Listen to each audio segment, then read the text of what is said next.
అన్న ఎవరు? కేశారు. ఎందుకు? అన్నం పెడతాడని. అంతేనా? ఇప్పుడు రేవంత్ రెడ్డి పెట్టలే? రేవంత్ రెడ్డి మన్ను పెట్టిండు మాకు. మన్ను పెట్టాడు. అన్నం పెట్టలే.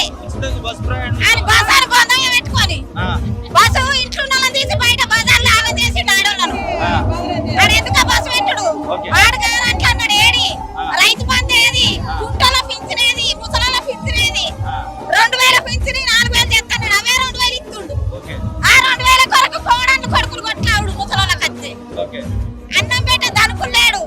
కేసీఆర్ ముసలాళ్ళకి అన్నం పెట్టిండు, నీళ్ళు ఇచ్చిండు, మమ్మల్ని టొమాటో వేణులను అందరిని ఆదుకున్నాడు. మా అన్న కేసీఆర్ అత్తనే మేము బతుకుతాం. అల్లు ఒకసారి మార్పు చూడాలి, మార్పు చూడాలంటే మమ్మల్ని మట్ల పెట్టిరు. అంతే, అంతకెక్కువ ఏం లేదు.